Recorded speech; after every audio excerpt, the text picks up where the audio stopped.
আমার বাচ্চা হতো না। তারপর আমি একদিন আমার স্বামীকে নিয়ে ডাক্তার বাবুর কাছে গেলাম। ডাক্তার বাবু আমার আর আমার স্বামীকে পরীক্ষা করে বলল, দেখুন আপনার স্বামীর সমস্যা আছে, কিন্তু আপনার কোনো সমস্যা নাই। আপনার যদি বাচ্চা প্রয়োজন হয় তাহলে আপনাকে একটি কাজ করতে হবে, তাহলে আপনার বাচ্চা হবে। আমি বললাম, কি কাজ ডাক্তার বাবু? তারপর ডাক্তার বাবু আমাকে বলল, তোমাকে আমার সাথে একদিন একটি জায়গায় যেতে হবে, তাহলে তোমার বাচ্চা হবে। তারপর আমি ডাক্তার বাবুর কথায় সেখানে গেলাম। যাওয়ার পর ডাক্তার বাবু আমাকে যা করল, তাতে আমার একসাথে 2টি বাচ্চা হলো। বন্ধুরা, কিভাবে ডাক্তার বাবু আমাকে একসাথে 2টি বাচ্চা দিল জানতে হলে পুরো গল্পটি শুনতে হবে। তাহলে চলুন বন্ধুরা, গল্পটি শুরু করি। গল্পটি শুরু করার আগে বন্ধুরা, তোমাদের নিকট আমার বিশেষ অনুরোধ, দয়া করে তোমরা আমার চ্যানেলটি সাবস্ক্রাইব করে আমাকে সাপোর্ট করবা। হ্যালো বন্ধুরা, আমি হুমায়রা আক্তার হিমু। আমি দেখতে অনেক সুন্দরী, অনেক লাবণ্যময়ী। দেখতে অনেক সুন্দরী বিদায়। আমি যখন ক্লাস 9-এ পড়ি, তখন বকাটে ছেলে ফেলেরা আমাকে অনেক বিরক্ত করত। এই বকাটেদের জন্য আমি বাড়ির বাইরে যেতে পারতাম না, স্কুলে যেতে পারতাম না। সত্যি বলতে আমি অনেক আবেদনময়ী। তো আমার বন্ধুরা প্রায় আমাকে বলতো, কি রে হিমু, তোর যে চেহারা আর বডি, তোরে দেখলে তো আমাদেরই মাথা ঠিক থাকে না। মনে হচ্ছে তুই অনেক পাওয়ারফুলও বটে। যে ছেলে তোকে পাবে সে নিশ্চয় অনেক ভাগ্যবান হবে। আমার এক ছেলে বন্ধু প্রায় আমাকে বলতো, তোর অমিত সত্যি অনেক স্বর্গীয় হবে। তোকে দেখতে যে ভালো লাগে, এনজয় করতে পারলে না জানি কত ভালো লাগতো। আমি তখন তাকে বলতাম, এই দুষ্টু, এইবার তোর দুষ্টামি বন্ধ করবি। আর কি বলবো বন্ধুরা, ছোটবেলা থেকেই আমার এমন মন কাড়া সৌন্দর্য দেখে মাঝে মাঝে আমার 70 বছরের দাদাও আমাকে কুপ্রস্তাব দিয়ে বসত। আমি যখন ক্লাস 10-এ পড়ি, তখন বাবা মা আমার এ অবস্থা দেখে আমাদের এলাকার এক ব্যবসায়ী ছেলের কাছে আমাকে বিয়ে দিয়ে দিল। আমার জামাইয়ের বয়স আমার চাইতে 10 বছরের বড়। বিয়ের প্রথম রাতে আমি খুব ভয় পাচ্ছিলাম। আমার চাইতে 10 বছরের বড় আমার জামাই, আমি কিভাবে তার সাথে ম্যাচ হব? সত্যি বলতে আমার খুব ভয় হচ্ছিল। তাছাড়া জীবনে প্রথম আমি এ অবস্থায় এসেছি। এর আগে তো এ বিষয়ে আমার কোনো অভিজ্ঞতা নাই। বাসর ঘরে আমি বউ সেজে বসে বসে এ বিষয়ে চিন্তা করছি। মাঝে মাঝে এও ভাবছি যে সে আমার থেকে 10 বছরের বড়। আমি কি তার সাথে কুলিয়ে উঠতে পারবো? এ বিষয় নিয়ে ভাবতে ভাবতে হঠাৎ দেখি, কে যেন আমার ঘরের দরজা খুলল। চোখ মেলে চেয়ে দেখি আমার জামাই পুরো বাসর ঘরের প্রস্তুতি নিয়ে আসছে। আমার জামাই দেখতে খুবই সুন্দর, হ্যান্ডসাম, একেবারে জামাইয়ের সাজে এসেছিল। সেদিন তাকে দেখে আমারও খুব ভালো লেগেছিল। সে আসতেই আমি তার পায়ে ধরে সালাম করলাম। তারপর সে আমাকে তুলে বিছানায় বসিয়ে দিল। খুব ভালো লাগার মতো একটা পরিবেশ ছিল, চারদিকে কাঁচা ফুলের ঘ্রাণ। জীবনে প্রথম এমন পরিবেশ আমার খুব ভালো লাগছিল। তারপর আমার স্বামী আমার সাথে বাসর ঘরের আনুষ্ঠানিকতা শুরু করল। প্রথমে তাকে দেখে আমার ভয় হয়েছিল, পরে আস্তে আস্তে ভয়টা কেটে গেল। আসলে আমি তাকে যেরকম ভেবেছিলাম সে সেই রকম না। তাকে দেখতে অনেক শক্তিশালী এবং হ্যান্ডসাম মনে হলেও তার ভিতরের দিকটা তেমন শক্তিশালী ছিল না। তাই সেদিন তার সাথে আমার খুব একটা বেশি হয় নাই। অবশ্যই সেদিন রাতে ভালো গল্প করেছিলাম। আমরা গল্প করতে করতে এভাবেই বাসর রাতে আনন্দ করে আমাদের সময়টা পার করলাম। সেই রাতটি সত্যিকার অর্থেই অনেক স্মরণীয় ছিল। একটি মনোমুগ্ধকর রাত ছিল আমার জীবনে। সেই রাতে আমরা অনেক আনন্দ ফুর্তি করে আমাদের বাসর রাতের আনুষ্ঠানিকতা শেষ করলাম। এইভাবে আনন্দ ফুর্তির মাধ্যমে আমাদের দাম্পত্য জীবন চলতে লাগল। দেখতে দেখতে আমাদের দাম্পত্য জীবনের প্রায় 3 বছর হয়ে গেল। কিন্তু আমাদের এখন পর্যন্ত কোনো বাচ্চা কাচ্চার মুখ দেখা হলো না। আর এই জন্য আমার স্বামী মাঝে মধ্যে খুব হতাশা ভোগ করত। আমি নিজেও হতাশিত হয়ে পড়তাম। তারপর একদিন আমার স্বামী আমাকে বলল, শোন হিমু, আমাদের মনে হয় কারো না কারো কোনো সমস্যা আছে।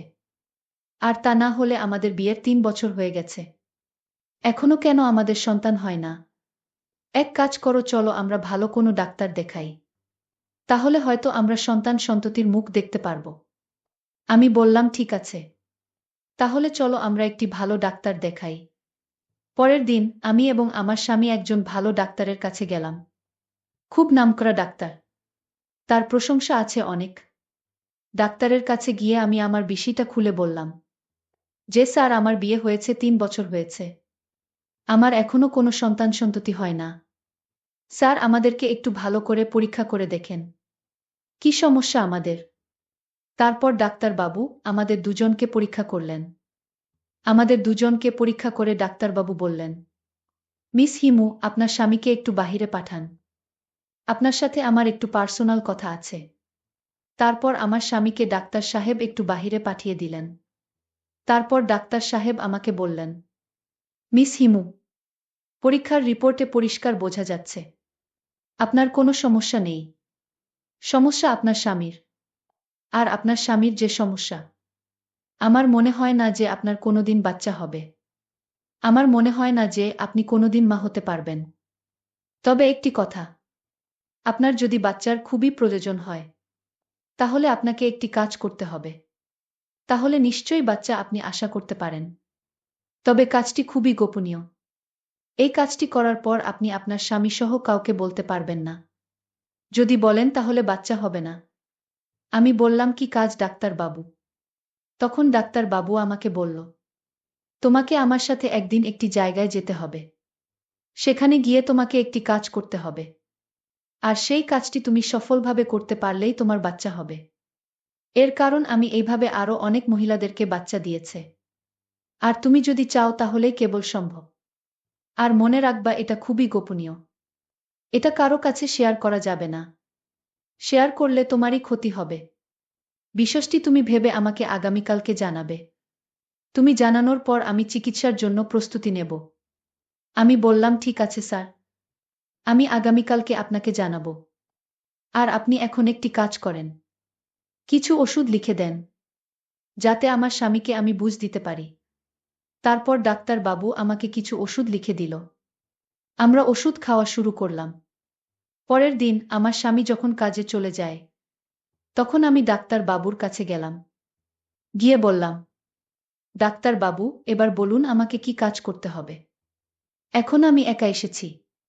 তারপর ডাক্তারবাবু আমাকে বলল, তোমার স্বামীর যে সমস্যা, তোমার স্বামী দ্বারা মনে হয় কোনোদিনই সন্তানের মা হতে পারবে না। তুমি যদি সন্তানের মা হতে চাও, তাহলে তোমাকে আমার সাথে বেশ কিছুক্ষণ সময় দিতে হবে। এখানতে নির্বে, যেখানে আমি তোমার সাথে কিছুক্ষণ সময় এনজয় করব। তাহলেই তুমি সাথে সাথেই বুঝতে পারবা তুমি মা হতে পারব কিনা। আর এই পদ্ধতিতে আমি অনেক মহিলাকেই বাচ্চা দিয়েছি। তুমি যদি আমার কথায় রাজি থাকো, তাহলে তুমি আগামীকালকে আমার বাংলোয় চলে আসবা। আমি কিন্তু তোমাকে অনেক আপন মনে করে কথাগুলো বলেছি। আর এই নাও আমার মোবাইল নাম্বার। আসার আগে আমাকে একটি ফোন দিয়ে আসবা। ঠিক আছে? এখন তাহলে তুমি আসো। ডাক্তারবাবুর কথা শুনে আমার সমস্ত গায়ের কাঁটা কাঁপতে শুরু করল। কি করব তখন? বুঝতে পারছিলাম না। আর এদিকে আমার সন্তান না হওয়ার ফলে আমার শ্বশুর শাশুড়ি এবং কি আমার হাজবেন্ডও আমার প্রতি নেগেটিভ ধারণা হয়ে গেছে। আমার স্বামী কখন যেন কি করে বসে। খুব চিন্তায় পড়ে গেলাম। আমি কি করব কিছু বুঝতেছিলাম না।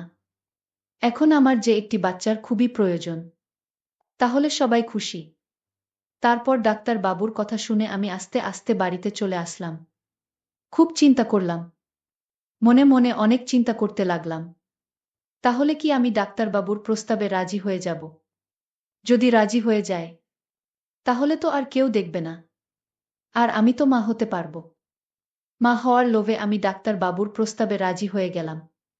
মোবাইলটা হাতে নিয়ে ডাক্তারবাবুকে ফোন দিলাম, বললাম, ডাক্তারবাবু, আমি হিমু। আমি আপনার প্রস্তাবে রাজি।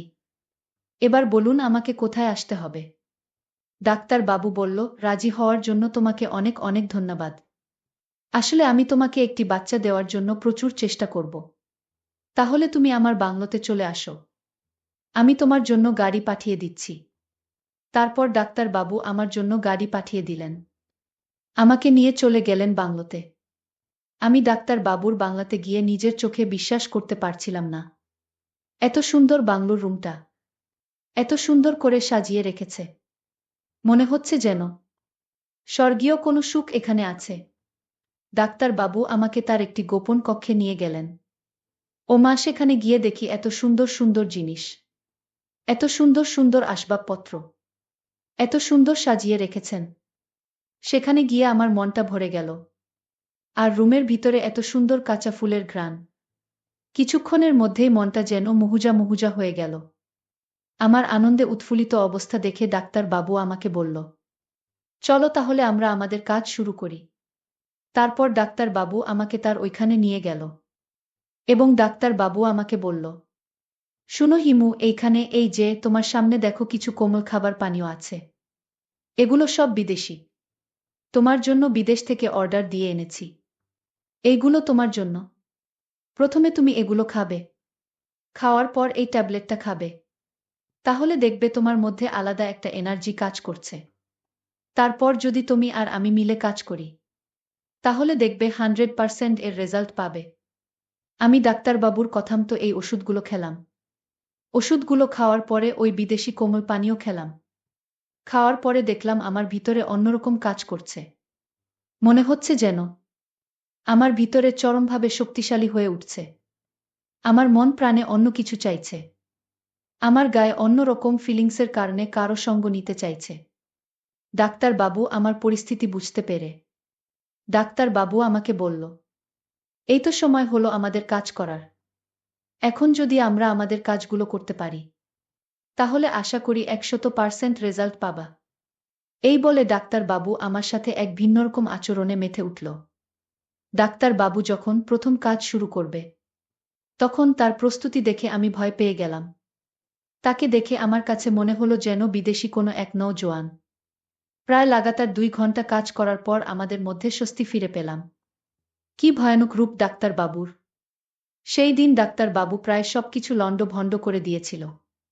আর সেই দিন মূলত আমিও অনেক সুখ এবং শান্তি পেয়েছিলাম, যা আমার স্বামী 3 বছরে একদিনেও দিতে পারিনি। এইভাবে আনন্দ করে আমি ডাক্তার বাবুর এখান থেকে বাসায় চলে আসলাম। 3 মাস পর আমি অনুভব করলাম আমি সন্তান সম্ভাবা। তারপর আবার সেই ডাক্তার বাবুর কাছে গেলাম। ডাক্তার বাবু আমাকে পরীক্ষা করে দেখল। আমার একটি নয়, 2টি বাবু। ডাক্তার বাবু রিপোর্টটি হাতে নিয়ে আমাকে হাসতে হাসতে বলল, হিমু সুখবর আছে। আমি বললাম, কি স্যার? ডাক্তার বাবু বলল, তোমার তো একটি নয়, 2টি বাবু হবে।